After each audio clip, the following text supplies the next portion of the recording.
एक राजा जी थे और राजा जी की जो रानी थी वो बड़ी दिव्य सुंदरी थी। तो जब सुंदरी रानी थी उनके यहाँ एक सफाई कर्मी काम किया करता था। सवेरे सफाई कर्मी काम कर रहा था, काम के करते करते उनकी दृष्टि रानी पे चली गई। रानी के दिव्य अलौकिक रूप को देख करके सफाई कर्मी एकदम मोहित हो गया। तब तक तो रानी चली गई, उसका मन हुआ कि थोड़ा सा और दृष्टि डाल ले, चली गई। तो रानी उनके बुलाने पे तो आ नहीं रही। अब वापस आया, आकर के अपनी धर्म पत्नी से कहता है, सुनो आज मैंने महारानी का दर्शन किया, वो तो ऐसी दिव्य अलौकिक है कि उनको मैं ठीक से देख भी नहीं पाया उनके सौंदर्य को। जब तक मैं रानी को 24 घंटे ठीक से दर्शन ना कर लूं, देख ना लूं उनके रूप को, तब तक तो ना मुझे भूख लग रही ना मुझे प्यास लग रही, मैं कुछ खाऊंगा पीऊंगा नहीं जब तक उसको मैं ठीक से नहीं देख लूं। अब ये ऐसी विचित्र बात धर्म पत्नी ने देखा, पति ने तो भोजन पानी तक छोड़ दिया।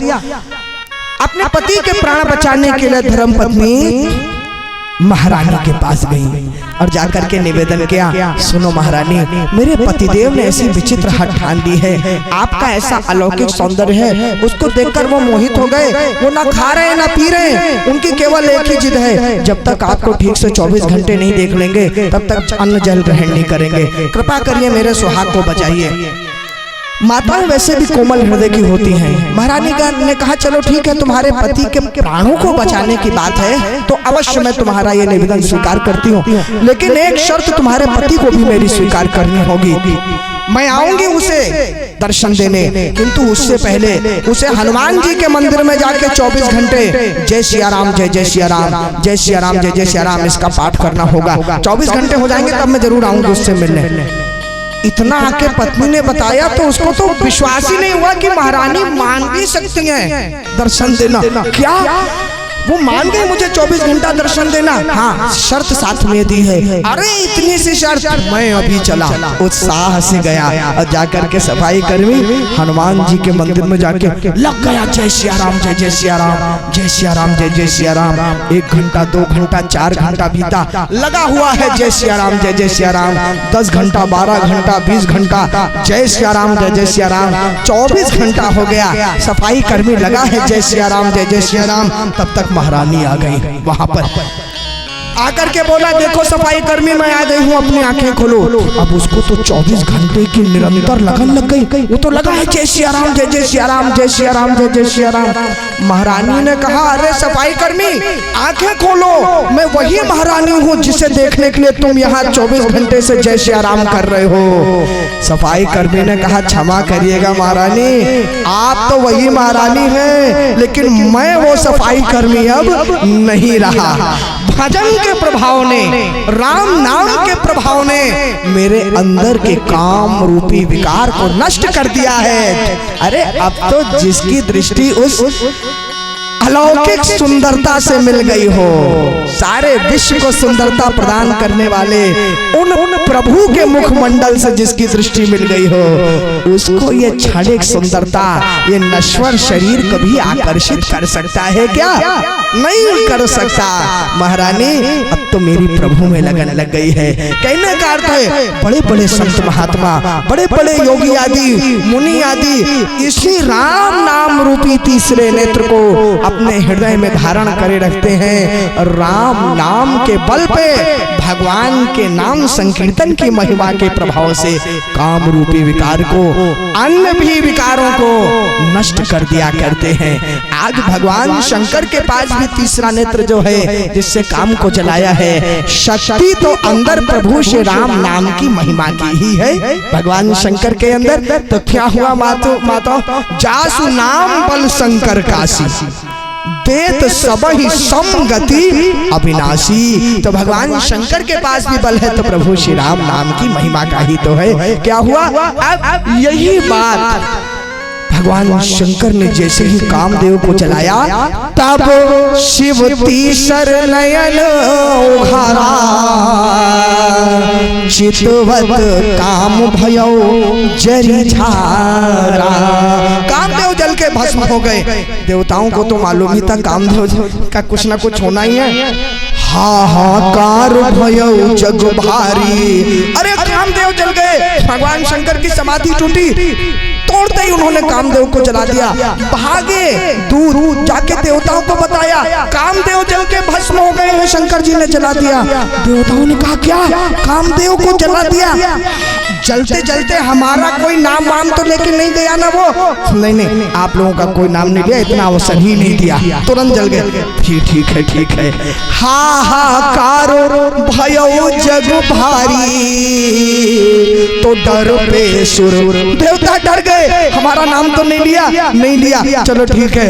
उधर दैत्य दानव प्रसन्न हो गए। अच्छा, बड़ा तुम तारकासुर को मारोगे, बड़े बड़े षड्यंत्र बना रहे हो, हमारे लिए गड्ढा खोद रहे थे। जो दूसरों के लिए गड्ढा खोदता है वो खुद उस गड्ढे में गिर जाता है। देखो तो अपने कामदेव को अलग जलवा लिया, हमारे लिए षड्यंत्र बना रहे थे। हाहाकार भयो जग भारी, डर पे सुर भय असुर सुखारी। दैत्य प्रसन्न है, देवता घबराए हुए हैं। माता रति पहुंची और जाकर के भगवान शंकर से कहा, प्रभु एक बात बताइए, आपने मेरे पतिदेव को जला दिया, और प्रभु यदि आपने मेरे पतिदेव को जलाया है ना, तो साथ में अब जलाइए उन देवताओं को भी जिन देवताओं के कहने पे मेरे पतिदेव आपकी समाधि तोड़ने आए थे। ये कौन सी बात हुई प्रभु? कोई मेरे पतिदेव अपने मन से नहीं आए थे, उनसे देवताओं ने निवेदन किया था, जिसने कहा था उनको भी तो दंड मिलना चाहिए, केवल मेरे पतिदेव को आपने दंडित किया। और प्रभु मेरे पतिदेव आपकी समाधि कोई अपने स्वार्थ के लिए नहीं तोड़ने आए थे, समाज के कल्याण के लिए वो यह कार्य करने आए थे। प्रभु आपने उन्हें जला के भस्म कर दिया। अर्थात यदि आप समाज के कल्याण करने वालों को, परमार्थी लोगों को ऐसा दंड देंगे तो आगे कौन समाज के लिए खड़ा होगा, कौन परोपकार करेगा? अगर ऐसे आप जलाने लग गए, ये आपका न्याय है प्रभु? भगवान शंकर ने कहा, देवी आप चिंता ना करिए, मैंने आपके पतिदेव को इसलिए नहीं जलाया है, कोई जला के उनको दंड नहीं दिया है देवी, मैंने तो वरदान दिया है उनको। मैंने इसलिए जला दिया कि आज के बाद कोई दूसरा आपके पतिदेव को कभी जला नहीं पाएगा। ध्यान रखिएगा, एक पिता अपने पुत्र को क्यों डांटता है, क्यों मारता है? इसलिए डांटता मारता है कि बड़े होकर के किसी दूसरे की डांट ना सुननी पड़ जाए। किसी दूसरे ने कह दिया ना, क्यों संस्कार नहीं है, तो पिता के लिए वो मरणासन के समान है। दूसरा कोई कुछ ना कह दे, इसलिए पिता अपने पुत्र को सदैव टोकता रहता है, डांटता रहता है। भगवान शंकर ने कहा, मैंने इसलिए जला दिया क्योंकि आज के बाद कामदेव को कोई दूसरा नहीं जला पाएगा देवी। और दूसरी बात रही, इतना बड़ा वरदान दिया है कामदेव को, अभी तक तो वो सशरीर थे, तो एक ही स्थान पर एक ही पर प्रभाव डाल पाते थे। अब मैंने उनको निर्गुण निराकार कर दिया है, अब वो एक ही समय पर सारे संसार में व्याप्त रहेंगे। ये तो बड़ा वरदान है ना। अभी तो एक ही जगह तक उनकी पहुंच थी, अब सारे संसार में उनका पहुंच हो गई है कि नहीं हो गई है? अरे भैया, पार्षद और प्रधानमंत्री में अंतर होता है कि नहीं होता है? पार्षद तो एक ही नगर निगम का, एक ही उसका रहता है प्रधान। प्रधानमंत्री कितना बड़ा पद है, सारे देश का रहता है। प्रधान से प्रधानमंत्री बना दिया देवी मैंने उनको। क्या ऐसा किया प्रभु आपने? बिल्कुल ऐसा किया देवी। अब तेरति तब नाथ कर होई होई नामो अनंग, और बिनु बबू व्यापहि सब ही अब सुनो निज मिलन प्रसंग। बिना शरीर के सारे संसार में व्याप्त रहेंगे। और प्रभु जो मेरे से वियोग हुआ, कहा उसका मिलन प्रसंग भी सुन लो देवी। अभी नहीं, अब जब भगवान श्री कृष्ण अवतार लेकर के आएंगे ना, जब जदुवंश कृष्ण अवतारा होई हई हरण महा मही भारा, तो कृष्ण तनय होई ही पति तोरा, बचन अन्यथा होई न मोरा। देवी तब आपके पति देव जो है ना, वो कृष्ण भगवान के पुत्र बनके प्रद्युम्न जी के रूप में अवतरित होंगे। और आप मायावती के रूप में, कथा आप लोग भागवत की शंबरासुर की जानते हैं, मायावती के रूप में आपका पुनः मिलन होगा भगवान कामदेव से। माता रति को वरदान दे दिया। उधर माताओं बंधुओं भगवान शंकर के पास प्रभु श्री राम गए और उन्होंने जाकर के कहा कि अरे प्रभु ऐसा है कि अब तो विवाह कर लीजिए। कितना समय हो गया, ताड़कासुर का वध नहीं हो रहा प्रभु, कामदेव का अलग जल के कामदेव भस्म हो गए हैं, आप टाले जा रहे हैं विवाह को। देवता बड़े दुखी हैं प्रभु, आपसे आकर के बार बार निवेदन भी कर चुके हैं देवता, प्रभु किसी प्रकार से अब विवाह कर लीजिए। भगवान शंकर ने कहा प्रभु ऐसा है, विवाह तो मैं कर लूं, लेकिन उसकी समस्या एक ही है। एक बात बताइए, घर परिवार में विवाह क्यों टाले जाते हैं, क्या कारण होता है? थोड़ा देर और थोड़ा समय भाई, या तो अच्छा परिवार ना मिल रहा हो, लेकिन अच्छा परिवार भी मिल जाए फिर तो दूसरा थोड़ा सा धन आदि भी तो चाहिए होता है, पैसा लगता है उसमें। तो क्या प्रभु थोड़ा सा आर्थिक व्यवस्था भी तो मेरी ठीक नहीं, मैं कैसे विवाह कर लूं, अभी थोड़ा कमजोरी है पैसे की। भगवान शंकर ने कहा आपको ऐसी क्या कमजोरी है पैसे की? कहा अरे प्रभु बारातियों का सब व्यवस्था होगी, दूल्हा बनूंगा मैं, दूल्हा बनने की अपनी व्यवस्था होगी, प्रभु कैसे मैं ऐसे बन जाऊंगा? तो भगवान शंकर से भगवान श्री राम ने कहा आप उसकी बिल्कुल चिंता मत करिए, कोई आवश्यकता नहीं आपको चिंता करने की। अरे भैया हम जो दूल्हा बने थे ना वही आपको दे देंगे हम अपना। होता है ना मित्र लोग करते हैं, मान लो एक इंटरव्यू में गया तो वो कोट पहन के जो जाता है, दूसरे मित्र के पास नहीं है व्यवस्था, उसका इंटरव्यू हुआ तो वो भी उस कोट को मांग लेता है, तेरा कोट मुझे दे दे। कभी पार्टी में कोई दोस्त जाता है, अरे तेरी अच्छी शर्ट है मेरे को दे दे, मैं पहन के जाऊंगा, ऐसा करते हैं।